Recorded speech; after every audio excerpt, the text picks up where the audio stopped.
Venerdì 11 aprile è la giornata nazionale del dono, in particolare per Aido, e anche Rovigo sarà protagonista di una serata al Teatro Sociale.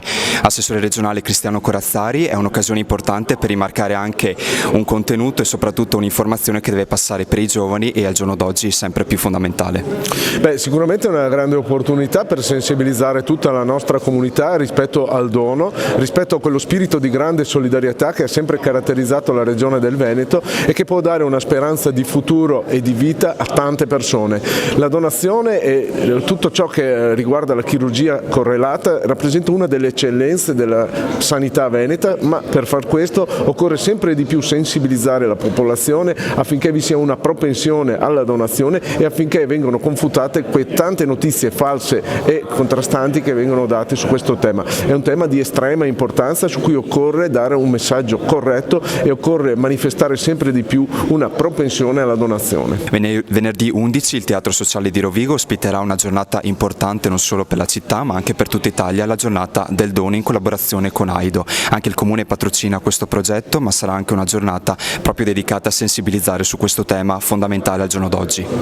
Il Comune ci ha creduto fin dal primo giorno, fin quando un dipendente del Comune ci ha parlato di questo importante progetto. Abbiamo subito avuto i primi contatti con Aido, che ringrazio, e abbiamo subito capito quanto era importante questo evento, perché come istituzione il nostro obiettivo è proprio quello di informare e sensibilizzare la comunità. La donazione è un gesto estremo, un gesto importante, ci sono lunghe liste d'attesa, ci sono persone che meritano una seconda possibilità. La seconda possibilità è un po' il tema di oggi, ma non è solo il titolo dell'evento che andiamo a presentare oggi, è qualcosa di più.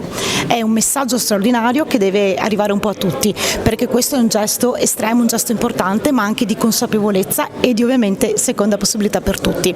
Quindi io ringrazio tutti coloro che sono impegnati attivamente per la realizzazione di questo bellissimo evento, che come si diceva poc'anzi sarà appunto venerdì in serata, venerdì 11 aprile nel nostro bellissimo Teatro Sociale, sarà aperto a tutti e sarà quindi un momento di testimonianza diretta, di sensibilizzazione di persone che hanno avuto una seconda possibilità. Siamo con Valentino Rossin, presidente regionale dell'Aido. L'Aido sarà protagonista qui a Rovigo venerdì 11 per questa serata importante che sensibilizzerà sull'importanza del dono. Certo, l'11 aprile non è una data importante solo per Rovigo, ma è una data importante a livello nazionale. Infatti l'11 aprile è la giornata nazionale per il trapianto e la donazione di organi. Proprio in questa data noi abbiamo voluto organizzare, celebrare proprio la donazione degli organi qui a Rovigo con questo spettacolo che sarà eccezionale.